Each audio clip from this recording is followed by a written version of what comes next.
FNP, donc Fonds national de prévention de la CNRACL, qui est chargé d'accompagner les collectivités sur la réalisation de démarches de prévention, avec un appui financier, un appui opérationnel aussi dans le management de projet, lorsque les collectivités souhaitent réaliser des démarches de prévention auprès de leur collectivité. Ça s'entend de la réalisation de leur document unique à une démarche de prévention thématique. Aujourd'hui, nous sommes donc ici, après je vais laisser chacun se présenter, pour vous présenter les grandes étapes de la prévention des risques dans le cadre de la réalisation d'un chantier de travaux publics. Vous avez derrière nous une frise qui vous rappelle les grandes étapes. Je ne sais pas si elle est vraiment lisible de là où vous êtes. Non, pas vraiment. On va l'illustrer de toute façon dans nos propos, qui va être assez court, mais nous serons à votre disposition sur le stand d'Ensemble 77 ensuite pour répondre à des questions si vous en avez, n'hésitez pas. Je laisse chacun se présenter. Bien, bonjour, Philippe Grézé, responsable d'opération à la direction du développement, organisme professionnel de prévention du bâtiment et des travaux publics, donc organisme de branche des entreprises du BTP.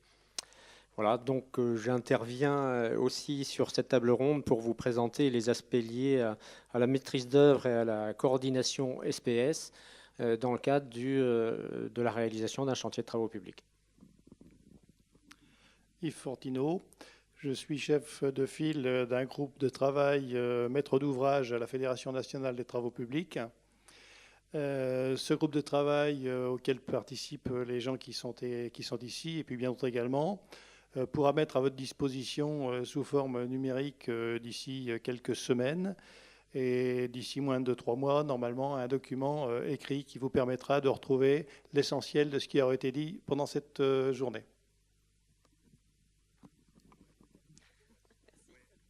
Oui, bonjour, Annie Gillet, donc Société mutuelle d'assurance des bâtiments et travaux publics. Moi, j'interviendrai à la fin pour vous parler de responsabilité et d'assurance. Oui.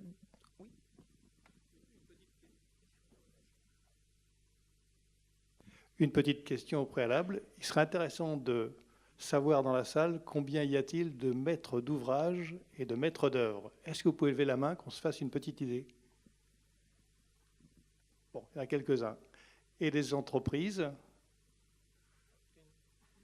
Très bien. Eh bien, donc on est bien dans la bonne cible. Merci.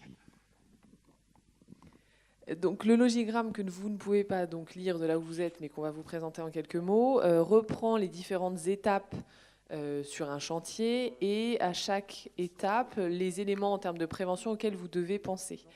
On va donc commencer tout de suite par la phase étude. Moi, je vous présenterai à chaque fois tout ce qui concerne plutôt le maître d'ouvrage. Philippe vous l'a indiqué, vous présentera plutôt la partie coordonnateur SPS et Yves se chargera de vous présenter la partie entreprise.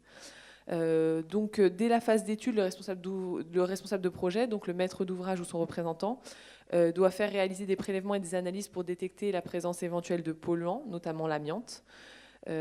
Il doit définir aussi les exigences et les modalités d'échange entre le coordinateur SPS, le maître d'œuvre, dans leurs contrats respectifs et prévoir les rémunérations adéquates. On souhaite vraiment insister là-dessus puisqu'il faut que tout ça soit anticipé et il faut bien sûr penser à associer l'ensemble de ces acteurs dès la phase étude et à bien définir leur rôle et les rémunérations qui leur seront attribuées. Dans le cadre de la phase étude aussi, le maître d'ouvrage tient compte de la qualité des réponses apportées par le maître d'œuvre et des coordonnateurs pour sélectionner l'offre la mieux disante. Et là, on souhaitait insister sur le fait que l'offre la mieux disante, nous, on se place du point de vue des principes de prévention. Il faut vraiment que la prévention des risques professionnels sur le chantier soit envisagée dans le cadre de ces réponses et qu'elle corresponde à vos attentes en tant que maître d'ouvrage. Il y a aussi une partie dès la phase étude qui doit être envisagée, c'est l'information des usagers et des riverains sur les travaux à venir et la mise en place d'une communication adaptée, puisque ce sont des personnes qui peuvent aussi être confrontées à des risques liés à l'exercice de l'activité de chantier, même s'ils ne sont pas partie prenante à la réalisation de ce chantier. Donc quand on continue les différentes attributions du responsable de projet, il doit aussi faire l'analyse des contraintes de l'environnement du chantier, donc l'accessibilité, les commerces, les écoles, les centres secours, et envisager, si c'est nécessaire, la mise hors de circulation de certaines voies concernées par les travaux. Donc là, on a toujours l'aspect aussi, d'une part, envisager la mise hors de circulation, donc c'est un fonctionnement pour les intervenants sur le chantier, mais aussi vis-à-vis de l'usager et de l'administré qui peut être à même d'arriver sur cette voie.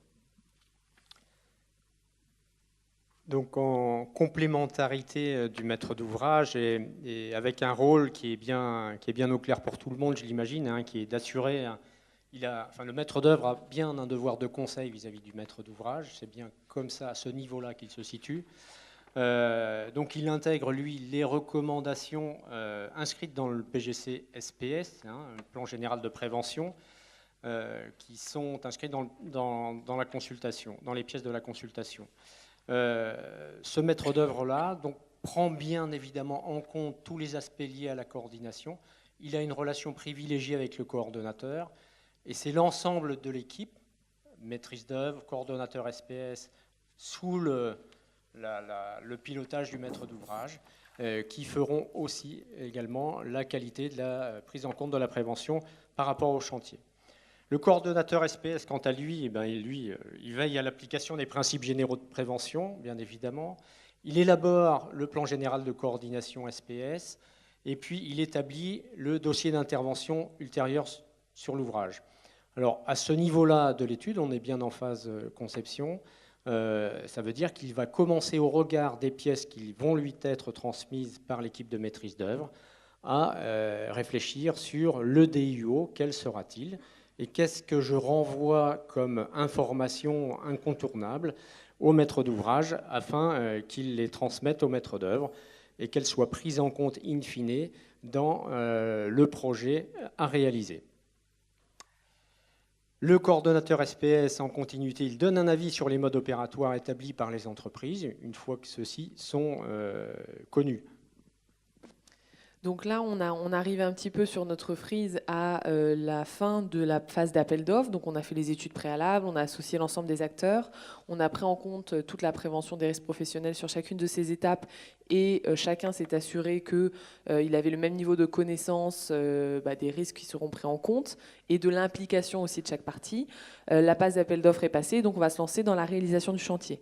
Le responsable de projet, donc le maître d'ouvrage, il va exercer si besoin son pouvoir de police pour arrêter les travaux s'il constate un cas de risque pour les travailleurs ou les usagers. Donc là, pareil, hein, toujours tourné vers les travailleurs, vers ses agents, mais aussi les agents de l'entreprise qui interviennent, puisque c'est lui qui est responsable du projet, et en complémentarité, un risque pour les usagers.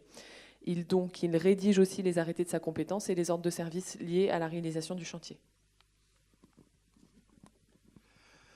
L'entreprise, elle commence tout juste à intervenir. Elle a fait auparavant, vous le voyez ici, son étude, l'étude de l'offre. Elle a remis son offre. Et puis, il se passe encore un certain temps, qu'on vient de dire. Et là, elle recommence. Donc, on voit bien que l'entreprise représente une petite partie de tout ce qui doit être fait en matière de prévention sur les chantiers de travaux publics. Alors que jusqu'ici, trop souvent, malheureusement, le maître d'ouvrage, le maître d'œuvre disait la prévention, la sécurité, c'est l'affaire de l'entreprise. Et bien justement, mais pas que, c'est aussi l'affaire qu'on vient de voir du maître d'ouvrage. Donc l'entreprise, une fois qu'elle a été retenue, elle réétudie son dossier. Il vaut mieux, des fois c'est quand même un peu nécessaire. Elle adresse une DICT, aux exploitants en respectant bien des délais. Méfiez-vous, il y a quand même des délais incompressibles de 9 jours ou 7 jours suivant les cas. Et puis, elle rédige son BPSPS en accord avec le plan général de coordination et le diffuse. S'il le faut, elle réalise un plan de retrait, en particulier pour l'amiante, et là, il y a encore un délai incompressible de 1 mois qui ne dépend pas de l'entreprise. Et puis, elle demande les autorisations de voirie et les arrêtés qui vont bien avec. Alors, en complément, le coordonnateur SPS, lui, va effectuer la visite d'inspection commune avec les entreprises. C'est un moment privilégié aussi de concertation entre les entreprises et le coordonnateur SPS. Et il va aussi, en complément, analyser le PPSPS, donc le plan particulier santé, prévention et sécurité, ou plan de retrait, et l'harmoniser en l'intégrant au plan général de coordination SPS. Une éventualité qui peut arriver dans le cadre de la réalisation du chantier, c'est la nécessité d'arrêter les travaux. Donc ça, cette décision, elle doit être prise, comme vous le savez, par le maître d'ouvrage, suite à une information qui lui sera transmise par le maître d'œuvre ou le coordinateur SPS. Alors, en fonction des plans particuliers SPS transmis voire des évolutions du chantier, eh bien, le coordonnateur SPS va adapter son PGC si besoin. Et puis, à ce moment-là, il apportera des compléments au niveau de son dossier d'intervention ultérieure sur l'ouvrage DIUO.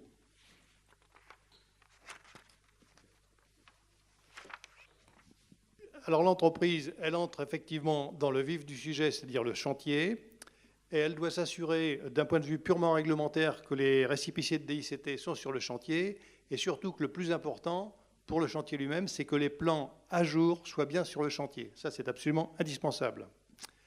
L'entreprise organise donc ses travaux en appliquant les principes généraux de la prévention, comme avait dû le faire avant le maître d'ouvrage. Elle doit maintenir les marquages et les piquetages de réseau qui ont été faits par le maître d'ouvrage, et pendant tout le chantier. C'est-à-dire que s'il y a des modifications de surface liées à des interventions, eh bien, elle doit avoir les moyens de remettre en place le piquetage qui va bien. Elle doit également préserver les affleurants. Les affleurants, c'est toutes les marques visibles qui concernent les réseaux. Ce sont des bouches à clé pour le service d'eau, des bouches de gaz, des vannes, etc.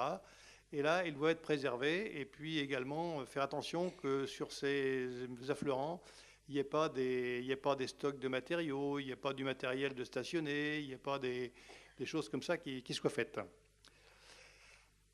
Alors, c'est également valable dans les communes qui font du revêtement gravillonné de surface. Tout ce qui concerne les bouches à clé, etc., doivent être protégés et pas revêtus avec le revêtement mince qui va dessus.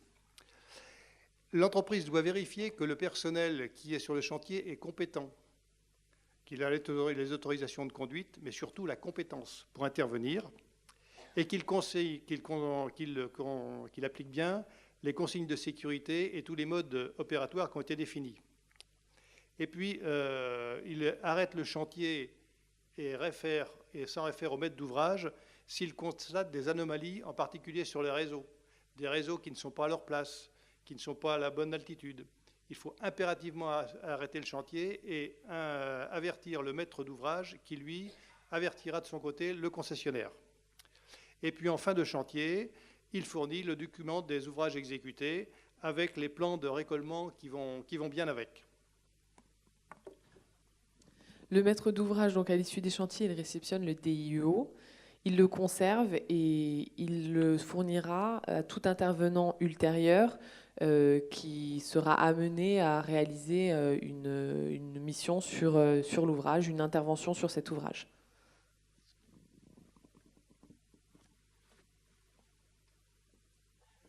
Donc, maintenant qu'on vient de voir l'ensemble des obligations des différents intervenants, vous avez noté qu'il y a quand même un certain nombre d'obligations qui pèsent sur les uns et sur les autres, et qui dit obligation dit responsabilité qui en découle.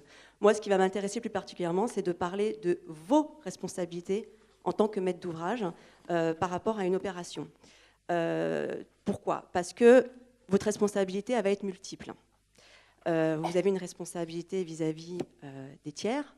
Alors tiers, moi je vais englober d'une façon générale ceux qui sont extérieurs au chantier, mais ceux également qui vont intervenir sur le chantier, même si effectivement sur les fondements de recherche de votre responsabilité, on fera une distinction entre ceux qui sont tiers, usagers ou participants à l'ouvrage public, on sait qu'il y a des fondements différents, mais quoi qu'il en soit, vous aurez une responsabilité, qu'elle soit pour faute, sans faute ou pour défaut d'entretien normal, mais vous avez également une responsabilité vis-à-vis de vos agents qui interviennent, car si vous ne prenez pas toutes les mesures qui s'imposent en termes d'obligations de sécurité pour qu'ils interviennent dans les meilleures conditions possibles, vous pouvez également être recherché en cas d'accident du travail pour une faute inexcusable. Et puis vous avez une obligation également vis-à-vis de vos administrés, de faire en sorte que lorsque vous intervenez sur un ouvrage, que vous commanditez des travaux, que ça se passe bien. D'accord ? Donc ce sont des responsabilités qui sont multiples. Ce n'est pas parce que vous mandatez un maître d'œuvre, que vous mandatez un coordinateur santé-sécurité sur le chantier, que vous mandatez des entreprises, que vous êtes déchargé de toute obligation. J'ai 3 exemples pour juste illustrer mes propos. Le premier exemple, c'est une cour administrative d'appel de Bordeaux de 2004 qui a jugé un maître d'ouvrage donc responsable suite à un aménagement d'un îlot pour ne pas avoir suffisamment fait attention à la signalisation du chantier. Il y avait bien une signalisation du chantier qui avait été faite, c'était l'entreprise qui devait la faire, mais elle était insuffisante. Et le maître d'ouvrage s'est vu retenu responsable déjà de base pour défaut d'entretien normal de l'ouvrage, suite à un usager de la route qui avait eu un accident, et également au motif qu'il avait un devoir de surveillance de la voirie. Alors certes, il a eu un recours également contre l'entreprise, sa responsabilité n'a pas été retenue à 100%, mais à 50% néanmoins. Donc ce n'est pas un cas d'école. J'ai un deuxième exemple. Là c'est une chambre civile, donc c'est un arrêt de la Cour de cassation, mais le Conseil d'État juge exactement dans le même sens, où le maître d'ouvrage, cette fois-ci, a été tenu responsable du fait de ne pas avoir délivré toutes les informations au coordonnateur santé-sécurité. Il y a un maître d'ouvrage qui fait construire un bâtiment, il désigne bien son CSPS, il y a plusieurs lots qui interviennent, et puis il y a le carreleur, à la fin du chantier, à la nuit tombée, au moment de quitter le chantier, qui chute. Le maître d'ouvrage, cette fois-ci, s'est vu reconnaître entièrement responsable de l'accident qui est survenu, tout simplement parce qu'il n'avait pas transmis toutes les informations au coordonnateur sécurité. Il avait omis de communiquer les coordonnées de cette entreprise intervenante. Et là, cette fois-ci, c'est une responsabilité à 100%. Je vous donne un dernier exemple. Là, c'est une cour administrative d'appel de Nantes en 2014. Donc c'est très intéressant puisqu'elle a retenu la responsabilité de principe d'un maître d'ouvrage pour insuffisance de diagnostic d'amiante suite à la liquidation d'une entreprise. Il commandite des travaux. En cours de travaux, on s'aperçoit que le diagnostic amiante a été insuffisamment fait. Le maître d'ouvrage, je cite, avait la responsabilité de s'assurer que le maître d'œuvre respectait les règles de prévention dans le cadre de l'organisation des opérations de chantier. D'accord ? Alors, à terme, l'entreprise qui a été liquidée, elle considérait que si elle a été liquidée, c'est parce qu'il y a eu un arrêt de chantier, que cet arrêt de chantier était imputable justement à ce défaut et provenant d'une responsabilité du maître d'ouvrage.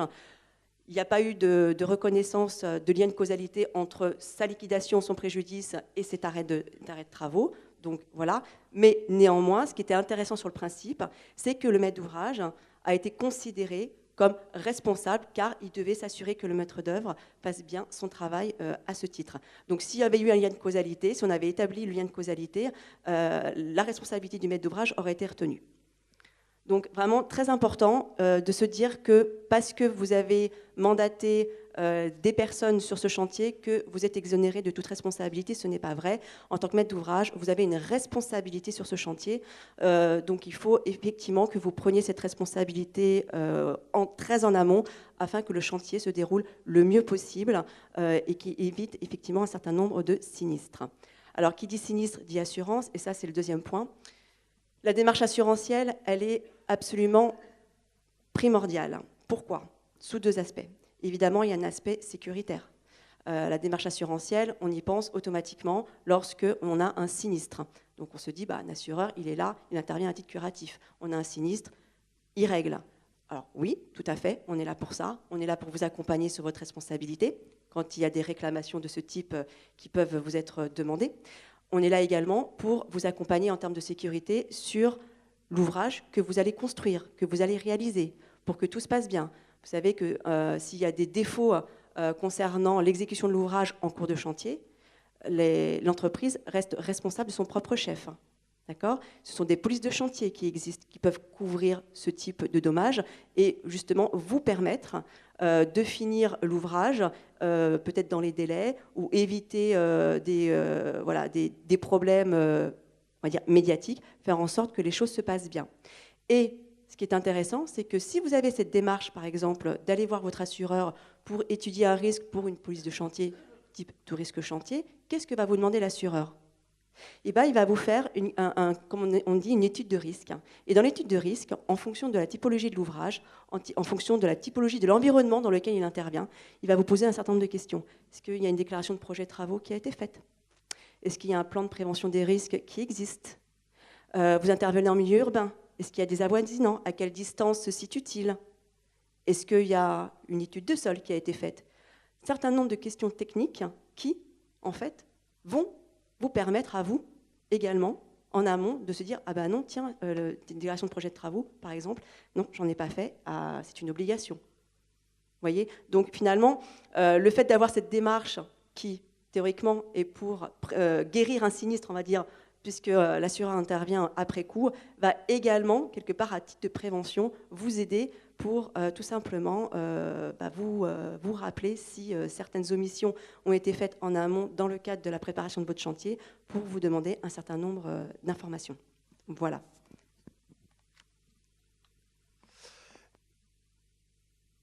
Oui, eh bien pour éviter d'avoir recours à l'assureur, ce qui n'est jamais une bonne chose pour personne, ni pour vous, ni pour l'assureur, il y a un message important qu'il faut retenir, c'est celui qui est dans les 90% des cas au moins, c'est de désigner le coordonnateur SPS ici, en même temps que le maître d'œuvre, parce qu'ils doivent travailler tous les deux en même temps sur le projet. Le maître d'œuvre aura également une partie technique à régler, mais sur tout ce qui concerne la prévention et la sécurité, maître d'œuvre, coordonnateur SPS doivent travailler ensemble.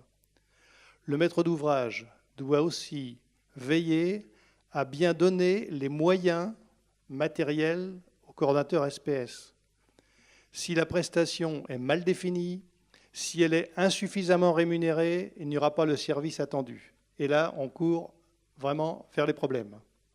Donc, désigner très tôt le coordonnateur SPS, lui donner les moyens d'agir, vérifier que la prestation qu'il vous fait est conforme au contrat qui a été passé en cours de chantier, et en fin de parcours, évaluer sa prestation, de façon à savoir si vous êtes parti sur les bonnes pistes.